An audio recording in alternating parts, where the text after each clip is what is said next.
नमस्कार साथियों, आप सभी का अपने हार्दिक एजुकेशन अकेडमी पर बहुत-बहुत स्वागत है। आशा करती हूँ कि आप सभी अच्छे होंगे। आप सभी को विजयदशमी की हार्दिक शुभकामनाएँ। मैं भगवान से प्रार्थना करती हूँ कि आप सभी का सपना जल्द ही साकार हो।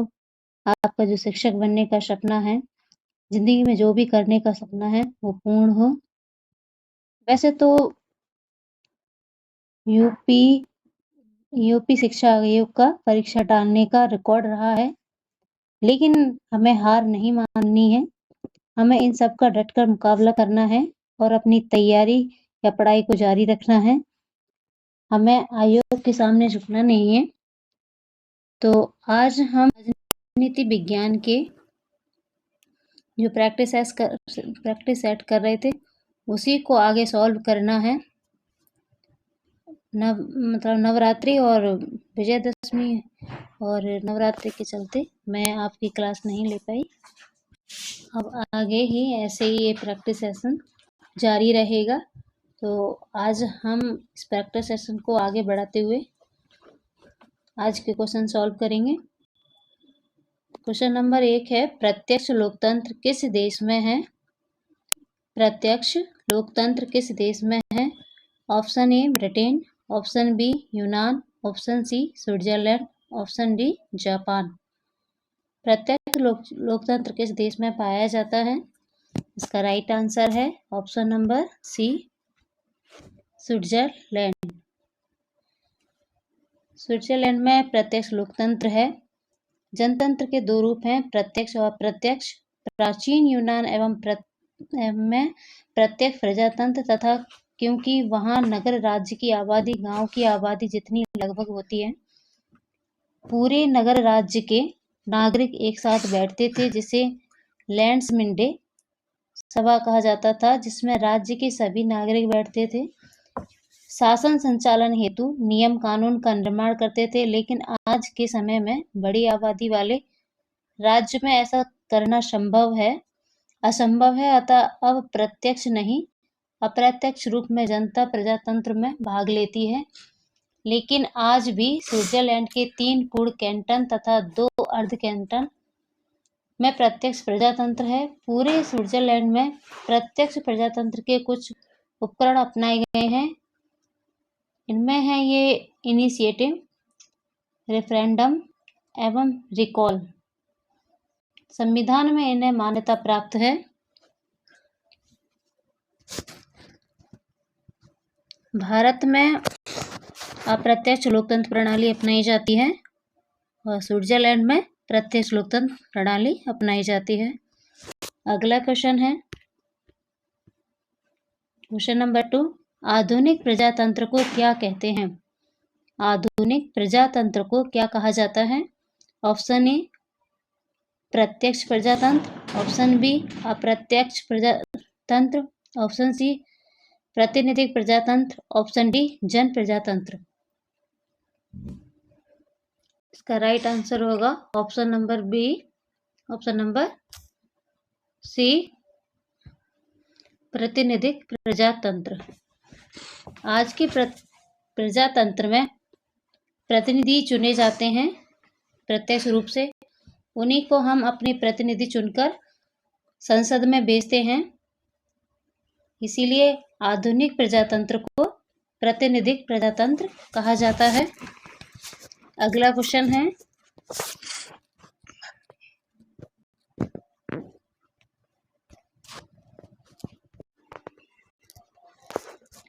जनतंत्र ग्रीक भाषा के किस भाषा से लिया गया है? जनतंत्र ग्रीक भाषा के किस शब्द से लिया गया है? ऑप्शन ए डीमो और क्रेसिया, ऑप्शन बी डीमोस और क्रेसिया, ऑप्शन सी फेमुलस, ऑप्शन डी कास्ट्रा। जनतंत्र ग्रीक के किस भाषा से लिया गया है? इसका राइट आंसर होगा ऑप्शन नंबर बी डीमोस और क्रेसिया। जनतंत्र ग्रीक भाषा शब्द से लिया गया है।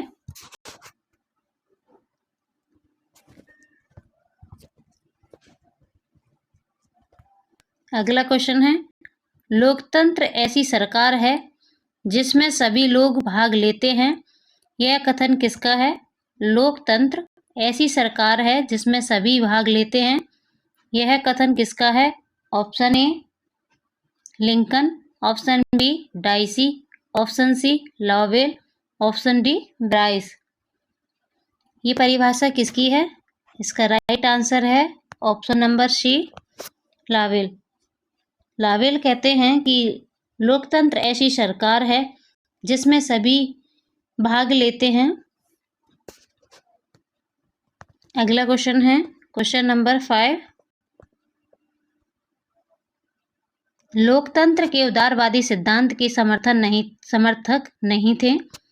लोकतंत्र के उदारवादी सिद्धांत के समर्थक नहीं थे। इनमें से कौन नहीं है जो उदारवादी लोकतंत्र का समर्थक नहीं था? Option A John Locke, option B Hobbes, option C Karl Marx, option D G S. Mill. इनमें से कौन उदारवादी लोकतंत्र का समर्थक नहीं है? इसका राइट आंसर होगा option number C Karl Marx. Karl Marx लोकतंत्र के उदारवादी सिद्धांत के समर्थक नहीं थे। इनको वैज्ञानिक समाजवाद का पिता कहा जाता है। जॉन लॉक लोकतंत्र के उदारवादी सिद्धांत के समर्थक हैं। ये एक व्यक्तिवादी विद्वान है। हॉब्स भी व्यक्तिवादी विद्वान है और जे.एस. मिल भी। तीनों ने लोकतंत्र के उदारवादी सिद्धांत का समर्थन किया है। हॉब्स निरंकुश संप्रभुता का समर्थक करते हैं और जॉन लॉक सीमित संप्रभुता का। अगला क्वेश्चन है क्वेश्चन नंबर 6। लोकतंत्र के सिद्धांत की झलक कहाँ मिलती है? लोकतंत्र के सिद्धांत की झलक कहाँ मिलती है? ऑप्शन ए प्राचीन ग्रीक दार्शनिकों के लेख में, ऑप्शन बी चीनी दार्शनिकों के लेख में, ऑप्शन सी प्राचीन भारतीय लेख में, ऑप्शन डी कहीं नहीं। लोकतंत्र के सिद्धांत की झलक कहाँ मिलती है? इसका राइट आंसर होगा ऑप्शन नंबर ए प्राचीन ग्रीक दार्शनिकों के लेख में। ग्रीक में लोकतंत्र के सिद्धांत की झलक मिलती है। लोकतंत्र के सिद्धांत की झलक प्राचीन ग्रीक दार्शनिकों के लेख में मिलती है। यूनानी दार्शनिक सुकरात ने राजा के विरोधी सिद्धांतों का प्रतिपादन किया और जनता के अधिकारों पर बल दिया। इसलिए तो एथेंस के राजा ने उन्हें जहर का प्याला पिलाया, राजद्रोह का दंड दिया। उनके बाद प्लेटो ने रिपब्लिक में आदर्श राज्य कायम करने के लिए philosopher king, communism of wives and property, शिक्षा सिद्धांत आदि सिद्धांतों को लिखा जिससे प्रजातंत्र को प्रेरणा मिली। उनके बाद अरस्तु ने पॉलिटिक्स नामक ग्रंथ में विभिन्न सिद्धांतों का प्रतिपादन कर लोकतंत्र के सिद्धांतों की झलक दी। इसलिए प्राचीन में सबसे पहले लोकतंत्र ही था। अगला क्वेश्चन है क्वेश्चन नंबर 7। संप्रभु ने जनता से सत्ता प्राप्त की यह सिद्धांत किसने विकसित किया? संप्रभु ने जनता से सत्ता प्राप्त की यह सिद्धांत किसने विकसित किया? Option A J S. Mill, option B Hobbes, option C Bentham, option D John Locke. यह सिद्धांत किसका है? इसका राइट आंसर है option number D John Locke. John Locke एक व्यक्तिवादी वैज्ञानिक हैं। इन्होंने राज्य की उत्पत्ति का सामाजिक समझौता सिद्धांत दिया था। इन्होंने 2 समझौते कराए थे, एक जनता और जनता के बीच और एक जनता और सरकार के बीच। वहीं से ये कथन लिया गया है। उन्होंने कहा है कि जो संप्रभु है, सरकार है, वो जनता से सत्ता प्राप्त की है। ये जॉन लॉक का कथन है। अगला क्वेश्चन है क्वेश्चन नंबर 8। लोकतंत्र की चर्चा कौटिल्य ने किस पुस्तक में की है? लोकतंत्र की चर्चा कौटिल्य ने किस पुस्तक में की है? Option A Leviathan, option B Politics, option C अर्थशास्त्र, ऑप्शन डी रिपब्लिक। लोकतंत्र की चर्चा कौटिल्य ने किस पुस्तक में की है? इसका राइट आंसर है ऑप्शन नंबर सी, अर्थशास्त्र। कौटिल्य ने लोकतंत्र की चर्चा इनका महान ग्रंथ है अर्थशास्त्र, उसमें इसकी चर्चा की है लोकतंत्र की। ऐतिहासिक खोज से ये पता चलता है कि कौटिल्य तक्षशिला विश्वविद्यालय के में प्रोफेसर थे और बाद में मौर्य सम्राट के प्रधानमंत्री बने।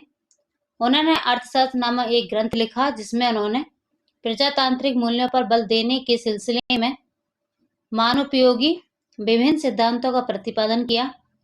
अर्थशास्त्र की रचना, इसमें इतिहासकार एक मत नहीं है, इसकी रचना कब हुई थी इसमें इतिहासकार एक मत नहीं है। व्यापक रूप में महसूस किया जाता है कि इस ग्रंथ की रचना 400 ईसा पूर्व में हुई। कुछ लोगों का कहना है कि इस ग्रंथ की रचना 350 या 383 ईस्वी में भी हुई होगी, लेकिन कुछ विद्वान अर्थशास्त्र का संकलन 300 ईसा पूर्व के बीच में हुई है। जो भी हो, अर्थशास्त्र में लोकतंत्र की चर्चा कौटिल्य ने की है। इस पर विभिन्न मत हैं, पता नहीं इसकी चर्चा कब हुई है। अगला क्वेश्चन है,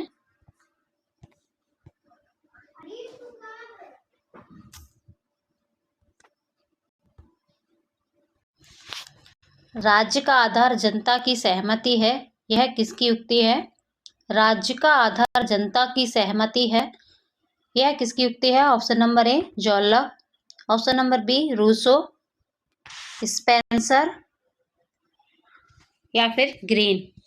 राज्य का आधार जनता की सहमति है, यह किसकी युक्ति है?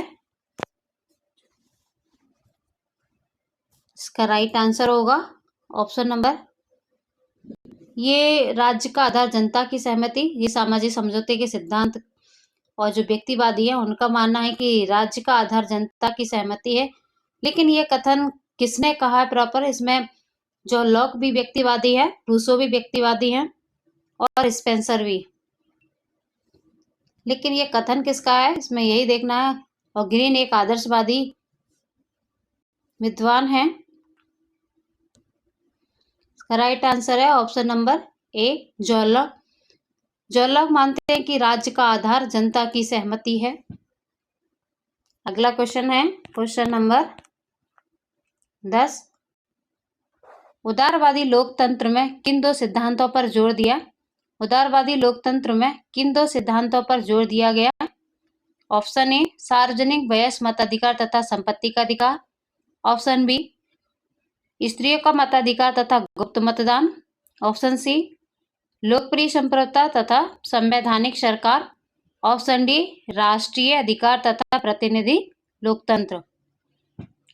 लोकतंत्र में इनमें से किन दो सिद्धांतों पर बल दिया गया था? सार्वजनिक वयस्क मताधिकार तथा संपत्ति का अधिकार। इसका राइट आंसर होगा ऑप्शन नंबर सी,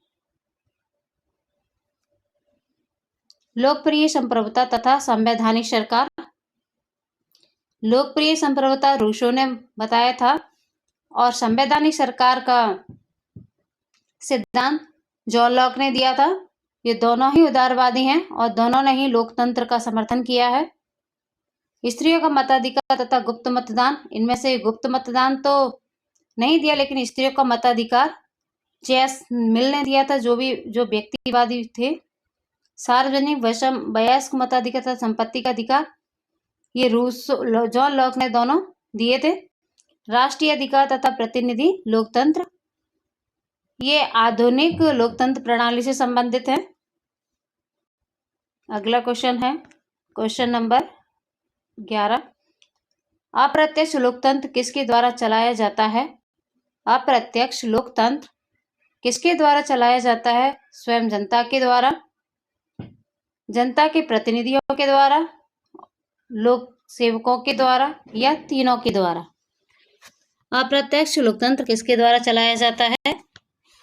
इसका राइट आंसर होगा ऑप्शन नंबर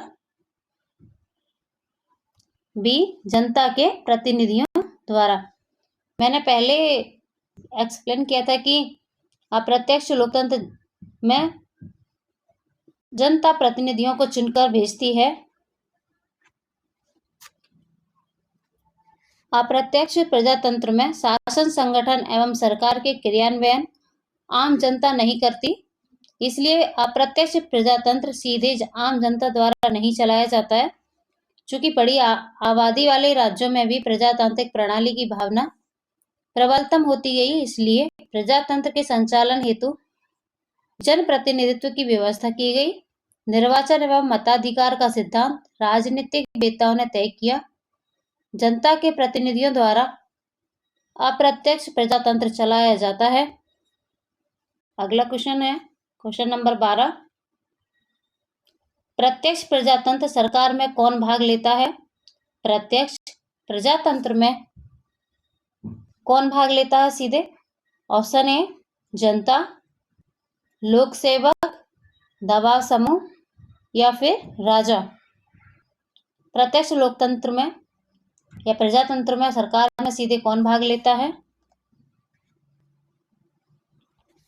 इसका राइट आंसर है ऑप्शन नंबर ए जनता। प्रत्यक्ष प्रजातंत्र का रूप, सरकार का रूप स्विट्जरलैंड में देखने को मिलता है। इसमें सीधे जनता भाग लेती है।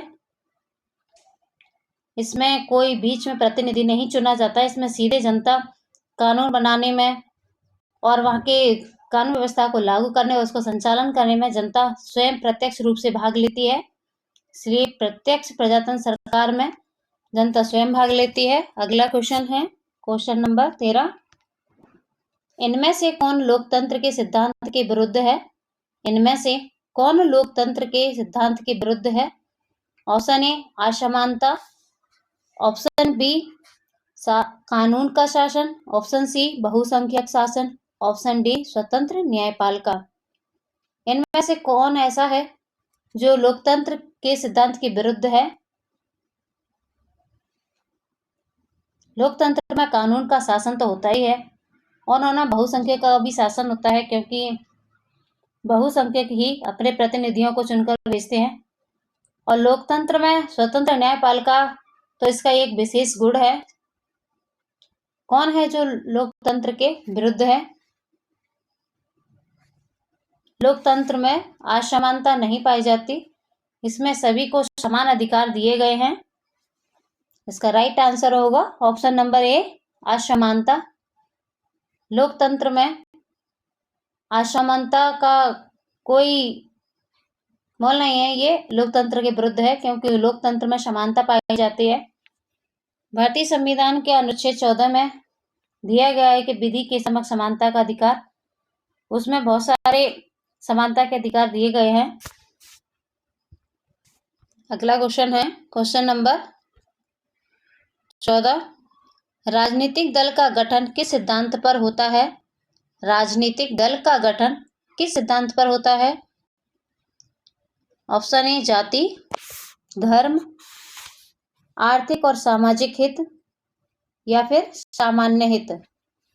राजनीतिक गठन का दल किस सिद्धांत पर होता है? इसका राइट आंसर है ऑप्शन नंबर सी आर्थिक और सामाजिक हित। राजनीतिक दल का गठन आर्थिक और सामाजिक हित के सिद्धांत पर होता है। जाति, धर्म और सामान्य हित पर सभी जनों का हित तो नहीं देखते ये लोग। अगला क्वेश्चन है कौन सा कथन सही नहीं है? कौन सा कथन सही नहीं है? राजनीतिक दल एक स्वाभाविक संगठन है। ऑप्शन बी राजनीतिक दल के सदस्य किसी भी तरह सत्ता प्राप्त करना चाहते हैं। राष्ट्रीय हित के संवर्धन का प्रयास।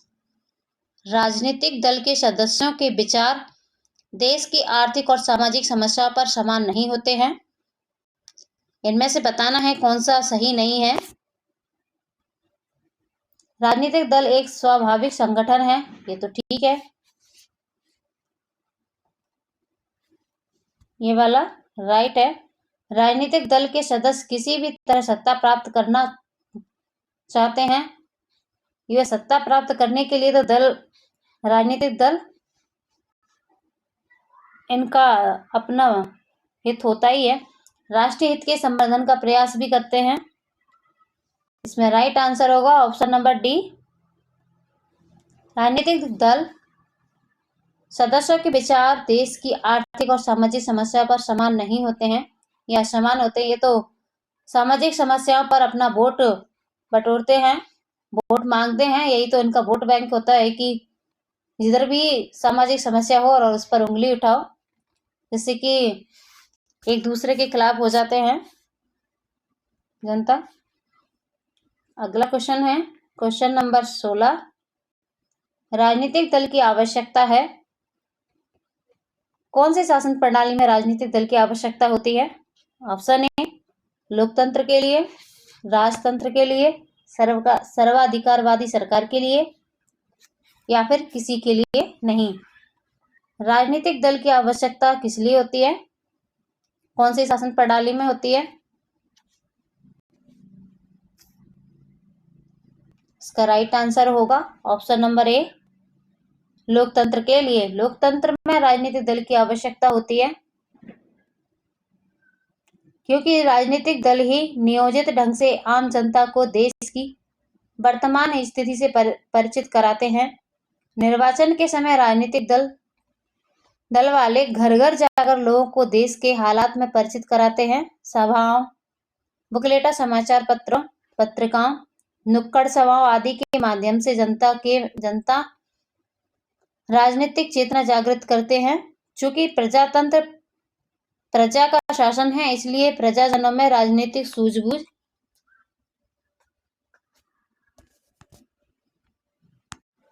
आवश्यक है। कहा गया है कि दलीय प्रथा प्रजातंत्र का जीवन रक्त है। अगला क्वेश्चन है राजनीतिक दल से क्या लाभ है? राजनीतिक दल के क्या लाभ हैं? ऑप्शन ए राष्ट्र में एकता जागृत करना, ऑप्शन बी जनता की शिकायतों को दूर करना, ऑप्शन सी निहित स्वार्थों का समर्थन नहीं करना, ऑप्शन डी इनमें से कोई नहीं। राजनीतिक दल का क्या लाभ है? इसका राइट आंसर होगा ऑप्शन नंबर डी इनमें से कोई नहीं। राष्ट्र में एकता जागृत करना ये राजनीतिक दल का कार्य नहीं है। जनता की शिकायतों को दूर करना ये भी राजनीतिक दलों का काम नहीं है। निहित स्वार्थों का संवर्धन नहीं करना, अरे इनका तो निहित स्वार्थ खुद का तो होता ही है, तो ये तो पूर्ण रूप से ही गलत है। इसलिए इसका राइट आंसर होगा इनमें से कोई नहीं। अगला क्वेश्चन है राजनीतिक दल का तत्व कौन सा है? राजनीतिक दल का तत्व कौन सा है? ऑप्शन ए संगठन, ऑप्शन बी राष्ट्रीय हित, ऑप्शन सी संवैधानिक तरीके, ऑप्शन डी तीनों। इनमें से राजनीतिक दलों का कौन सा तत्व है? इसका राइट आंसर है ऑप्शन नंबर डी ये सभी। राजनीतिक दल अपना एक संगठन बनाते हैं, इनका राष्ट्रीय हित भी होता है और संवैधानिक तरीके से ये अपना दल चलाते हैं, इसलिए इसमें ये सभी ठीक होगा। अगला क्वेश्चन है क्वेश्चन नंबर 19। राजनीतिक दल से कौन सी शिक्षा मिलती है? राजनीतिक दल से कौन सी शिक्षा मिलती है? ऑप्शन ए नैतिक, ऑप्शन बी प्रौढ़, ऑप्शन सी शारीरिक, ऑप्शन डी राजनीतिक। राजनीतिक दल से हमें कौन सी शिक्षा मिलती है? राजनीतिक दल से क्या हम नैतिक बनते हैं? ये गलत है।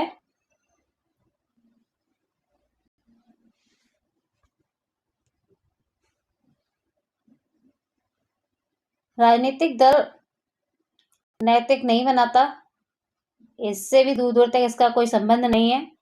शारीरिक का तो बिल्कुल भी नहीं है। इसका राइट आंसर होगा ऑप्शन नंबर डी। हमें राजनीतिक दल से राजनीतिक शिक्षा प्राप्त होती है, हमें ये राजनीति के बारे में ज्ञान देते हैं, शिक्षा देते हैं। अगला क्वेश्चन है राजनीतिक दल का एक गुण कौन सा है? राजनीतिक दल का एक गुण कौन सा है इनमें से? ऑप्शन ए लोकतंत्र को सफल बनाना, ऑप्शन बी जन समुदाय को शिक्षित करना, ऑप्शन सी लोकमत को असंगठित करना, ऑप्शन डी दल की निरंकुशता को रोकना। राजनीतिक दल का इनमें से कौन सा कार्य मतलब कौन सा गुण नहीं है जो राजनीतिक दल में नहीं पाया जाता? इसका राइट आंसर होगा ऑप्शन नंबर सी लोकमत को असंगठित करना। इनका मेन गुण तो यही है कि लोकमत को संगठित करो, तो असंगठित करना कैसे हो सकता है, इसलिए गलत है। लोकतंत्र को सफल बनाना, लोकतंत्र के लिए राजनीतिक दल का होना तो आवश्यक है, इसलिए ये तो इनका गुण है। जन समुदाय को शिक्षित करना, ये राजनीति के बारे में जन समुदाय को शिक्षित करते हैं, ये भी सही है। दल की निरंकुशता को रोकना, ये भी सही है। लेकिन लोकमत को असंगठित करना यह गलत है, इसलिए इसका राइट आंसर हो जाएगा ऑप्शन नंबर सी, लोकमत को असंगठित करना। अगला क्वेश्चन है क्वेश्चन नंबर 21। कौन सा कार्य राजनीतिक दल का है? इनमें से कौन सा कार्य राजनीतिक दल का है? ऑप्शन ए जनमत निर्माण, राजनीतिक शिक्षा, सरकार की आलोचना करना, या फिर ABC, ये तीनों कार्य राजनीतिक दल के हैं। इसका राइट आंसर होगा ऑप्शन नंबर डी, ABC, तीनों कार्य। राजनीतिक दल जनमत का निर्माण भी करते हैं, राजनीतिक शिक्षा भी देते हैं, विपक्ष सरकार की आलोचना भी करता है, इसलिए राजनीतिक दल का ये भी कार्य है, इसलिए इसमें सभी हो जाएगा। राजनीतिक दल 3 महत्वपूर्ण कार्य करते हैं। पहला जनमत निर्माण, राजनीतिक शिक्षा और तृतीय सरकार की आलोचना। राजनीतिक शिक्षा देकर जनता में राजनीतिक चेतना जगाती है और जनमत तैयार करते हैं। जनमत के आधार पर सरकार बनाते हैं ये लोग, और सरकार की आलोचना कर लोगों को सावधान करते हैं ताकि जनहित का विकास हो और प्रजातंत्र सफल हो सके। अगला क्वेश्चन है क्वेश्चन नंबर 22। दल व्यवस्था में कौन सा एक दोस्त नहीं है? दल व्यवस्था में कौन सा एक दोस्त नहीं है? ऑप्शन ए जनता के लिए सीमित विकल्प, ऑप्शन बी बहुसंख्यक दल की तानाशाही, ऑप्शन सी सभी के हितों का प्रतिनिधित्व, ऑप्शन डी राष्ट्र विभाजन। इनमें से राजनीतिक दल का कौन सा गुण नहीं है, वही पूछ रहा है ये। तो इसका राइट आंसर होगा ऑप्शन नंबर सी, सभी के हितों का प्रतिनिधित्व। ये अपने हित के लिए राजनीतिक दल बनते हैं और अपने हित के लिए ही ये सत्ता प्राप्त करना चाहते हैं। जनता के लिए सीमित विकल्प तो हैं, ये सीमित नहीं, बहुत है। बहुसंख्यक दल की तानाशाही होती है और राष्ट्र विभाजन। जिस राजनीतिक दल को बहुसंख्यक मत मिलता है वह तानाशाह तो हो ही जाती है, आपको वर्तमान देखने को मिल रहा है। अगला क्वेश्चन है क्वेश्चन नंबर 23। एक दलीय व्यवस्था का अर्थ है? ऑप्शन ए एक दल का प्रभावकारी होना और अन्य दलों का प्रभावहीन, ऑप्शन बी केवल एक ही राजनीतिक दल का अस्तित्व, ऑप्शन सी एक से अधिक राजनीतिक दलों की उपस्थिति लेकिन सबसे अधिक मत प्राप्त करने वाले दल द्वारा सरकार का गठन, ऑप्शन डी इनमें से कोई नहीं। इनमें से एक दलीय व्यवस्था का अर्थ बताना है। कौन सी एक दलीय व्यवस्था है? इसका राइट आंसर होगा ऑप्शन नंबर ए, एक दल का प्रभावकारी होना और अन्य दलों का प्रभावहीन। ये एक दलीय व्यवस्था का गुण है। केवल एक ही राजनीतिक दल का अस्तित्व में होना, ये तो एक दलीय व्यवस्था का गुण नहीं है, क्योंकि उसमें दल तो पा ही जाते हैं। लोकतंत्र में बहुदल होते हैं। एक से अधिक राजनीतिक दल की उपस्थिति लेकिन सबसे अधिक मत प्राप्त करने वाले दल द्वारा सरकार का गठन, यह भी द्विदलीय व्यवस्था का गुण है। इनमें से कोई नहीं, ये तो हो ही नहीं सकता। अगला क्वेश्चन है द्विदलीय व्यवस्था का क्या अर्थ है? द्विदलीय व्यवस्था का क्या अर्थ है? ऑप्शन ए देश में केवल 2 राजनीतिक दलों का अस्तित्व, ऑप्शन बी शांति की सहभागिता पर 2 दलों का अस्तित्व, ऑप्शन सी एक ही राजनीतिक दल का अस्तित्व लेकिन अनुयायियों का 2 भागों में विभाजन, ऑप्शन डी इनमें से कोई नहीं। द्विदलीय व्यवस्था का इनमें से क्या अर्थ है? इसका राइट आंसर है ऑप्शन नंबर बी, शांति की सहभागिता पर दो दलों का अस्तित्व। ये दो दलीय व्यवस्था का अर्थ है एक ही राजनीतिक दल का अस्तित्व लेकिन अनुयायियों का दो भागों में विभाजन। यह गलत है।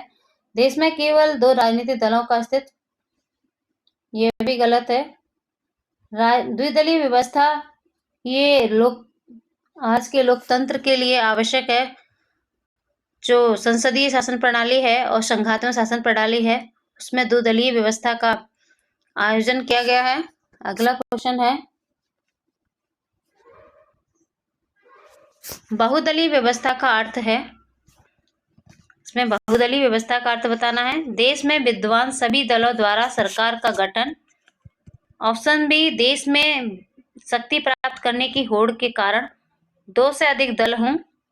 ऑप्शन सी, एक ही राजनीतिक दल लेकिन अन्य दलों की छत्रछाया में। ऑप्शन डी, देश में बहुत से दल हों लेकिन सरकार वही बनाते हैं जिन्हें बहुमत प्राप्त हो। बहुदलीय व्यवस्था का अर्थ बताना है। इसका राइट आंसर होगा ऑप्शन नंबर बी, देश में शक्ति प्राप्त करने की होड़ के कारण दो से अधिक दल हों उसे बहुदलीय व्यवस्था कहा जाता है। अगला क्वेश्चन है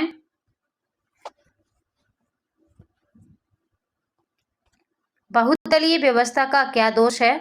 ऑप्शन ए, मंत्रिमंडल में अधिनायकत्व को बढ़ावा देना। ऑप्शन बी, बराबर संवैधानिक संकट का सामना करना। ऑप्शन सी, विरोधी दल शक्ति प्राप्त कर आलोचना से वंचित। ऑप्शन डी, प्रतिनिधियों के निर्वाचन का विकल्प सीमित हो जाना। इनमें से बहुदलीय व्यवस्था का दोष बताना है।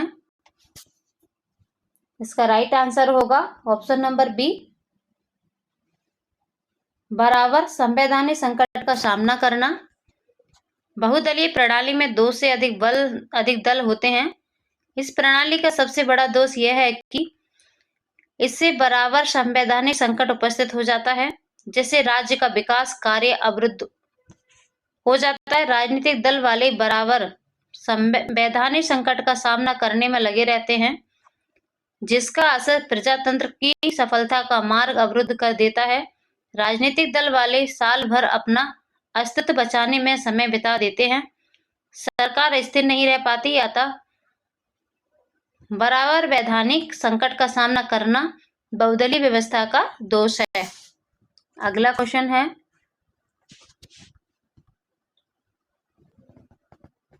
इसका राइट आंसर होगा ऑप्शन नंबर बी, बराबर वैधानिक संकट का सामना करना। अगला क्वेश्चन है दल पद्धति के निम्नलिखित में से कौन सा एक गुण है। दल पद्धति का इनमें से कौन सा एक गुण है। ऑप्शन ए, जनता के विरुद्ध शासन का संचालन। ऑप्शन बी, राजनीतिक कुशिक्षा। ऑप्शन सी, देश का विरोधी गुटों में बंटना। ऑप्शन डी, दल के द्वारा सरकार का निर्माण। दल पद्धति का इनमें से कौन सा एक गुण है।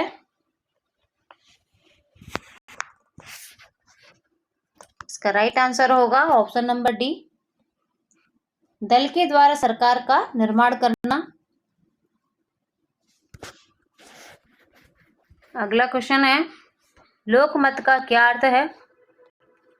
ऑप्शन ए, बहुसंख्यकों का मत। ऑप्शन बी, अल्पसंख्यकों का ऑप्शन सी, वैसा मत जो विभिन्न मतों के विश्लेषण से उत्पन्न होता हो। ऑप्शन सी, सर्वसम्मत मत। इसका राइट आंसर है ऑप्शन नंबर सी, वैसा मत जो विभिन्न मतों के विश्लेषण से उत्पन्न होता है। लोकमत का यही है अर्थ, वैसा मत जो विभिन्न मतों के विश्लेषण से उत्पन्न होता है। बहुसंख्यकों का मत नहीं होता। अल्पसंख्यकों का मत यह भी नहीं है। अगला क्वेश्चन है लोकमत का आरंभन यानी फॉर्मुलेशन किनके द्वारा होता है। लोकमत का आरंभ यानी फॉर्मुलेशन किनके द्वारा होता है। ऑप्शन ए, लोक सेवकों के द्वारा। ऑप्शन सी, बी अर्ध लोक सेवकों के द्वारा, ऑप्शन सी जनता के एक समूह के द्वारा, ऑप्शन डी इनमें से कोई नहीं। लोकमत का आरंभ किन के द्वारा होता है? इसका राइट आंसर है ऑप्शन नंबर सी, जनता के एक समूह के द्वारा लोकमत का आरंभन होता है। लोक सेवकों के द्वारा, ये नौकरशाह होते हैं, इसलिए लोकमत इनके द्वारा आरंभ नहीं किया जाता। अर्धलोक सेवक भी नौकरशाह के अंतर्गत आते हैं, इसलिए ये भी गलत है। इसका राइट आंसर ऑप्शन सी। अगला क्वेश्चन है, निम्नलिखित में कौन एक लोकमत की विशेषता नहीं है? निम्नलिखित में कौन एक लोकमत की विशेषता नहीं है? ऑप्शन ए लोकमत निश्चित मत होता है, ऑप्शन बी लोकमत तर्क और विवेक पर आधारित होता है, ऑप्शन सी लोकमत बौद्धिक अल्पसंख्यकों का मत होता है, ऑप्शन डी यह समान भलाई पर आधारित होता है। कौन एक लोकमत की विशेषता नहीं है?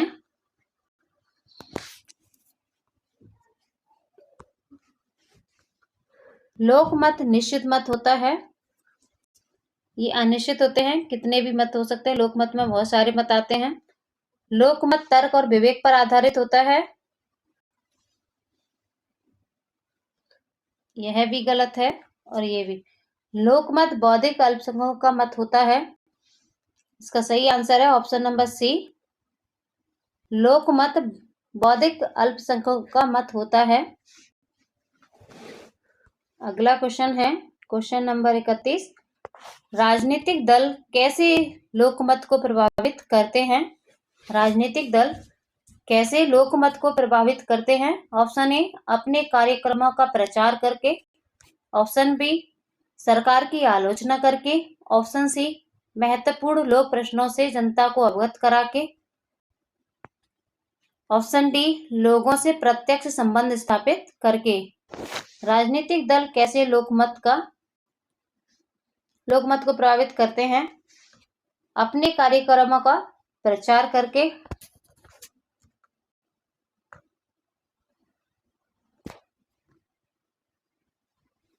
या फिर सरकार के इनका ये भी कार्य है, लेकिन इनमें सबसे सटीक आंसर ऑप्शन बी होगा, सरकार की आलोचना करना इनका मुख्य कार्य है।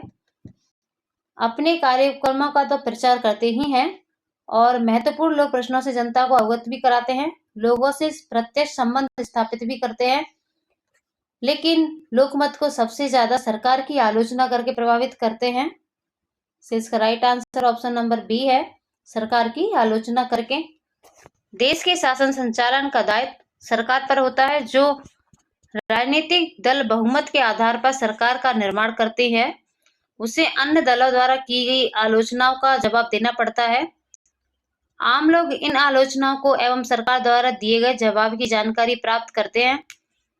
तो लोकमत का निर्माण होता है प्रश्न पूछकर, कारण बताओ विधेयक पारित करके, काम रोको प्रस्ताव पारित करके, अविश्वास प्रस्ताव पारित करके। राजनीतिक दल लोगों को राजनीतिक दशाओं से अवगत कराते हैं और लोकमत प्रभावित करते हैं।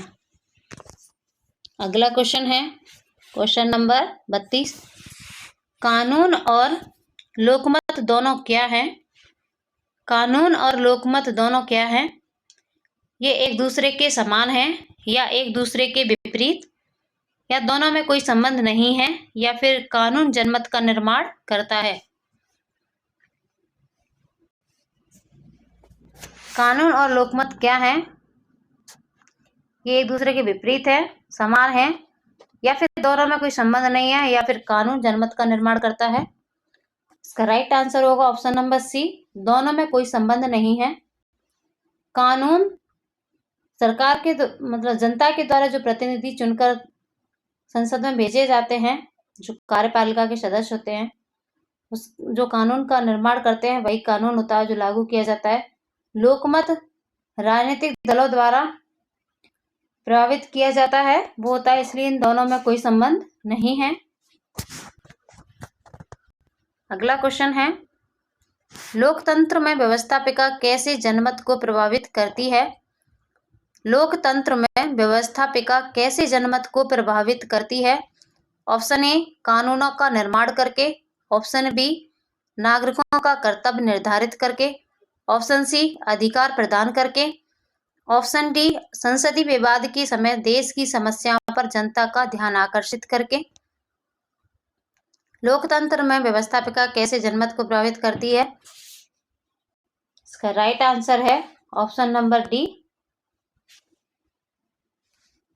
संसद विवाद के समय देश की समस्याओं पर जनता का ध्यान आकर्षित करके लोकतंत्र में व्यवस्थापिका जनतंत्र को प्रभावित करती है। अगला क्वेश्चन है क्वेश्चन नंबर 34।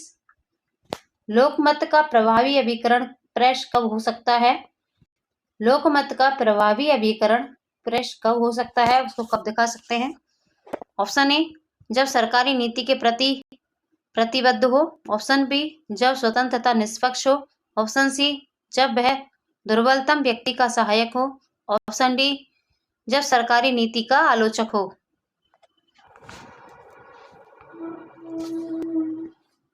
इसका राइट आंसर है ऑप्शन नंबर बी, जब स्वतंत्र तथा निष्पक्ष हो तब लोकमत प्रेस द्वारा अभिकरण किया जाता है।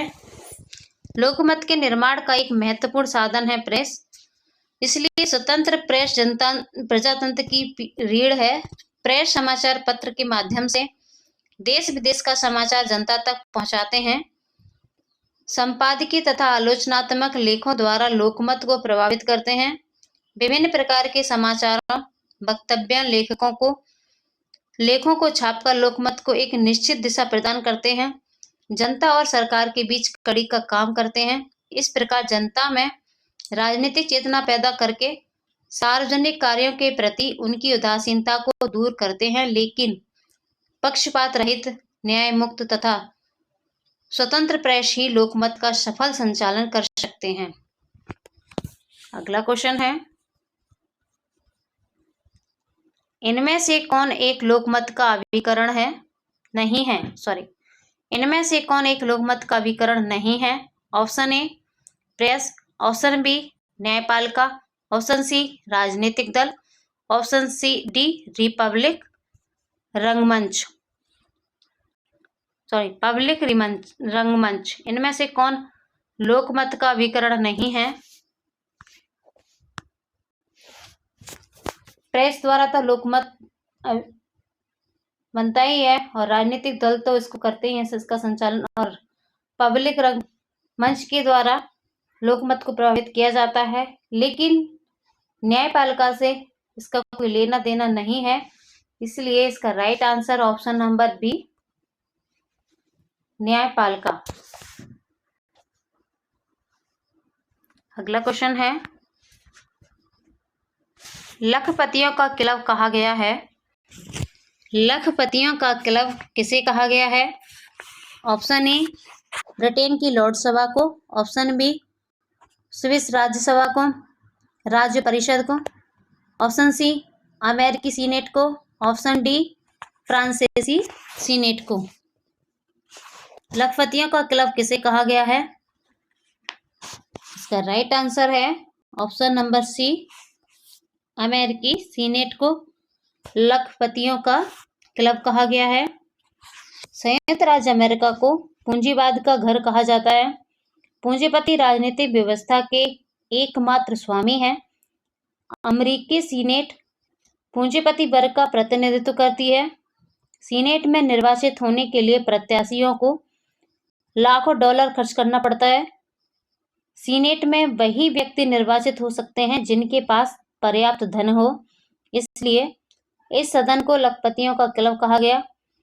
प्रतिनिधि सभा या अन्य देशों के द्वितीय सदनों में कम संपत्ति वाले या साधारण प्रतिभा वाले भी निर्वाचित हो सकते हैं, लेकिन अमेरिकी सीनेट में लखपतियों को ही चुना जाता है, प्रतिनिधित्व किया जाता है, इसीलिए अमेरिकी सीनेट को लखपतियों का क्लब कहा जाता है।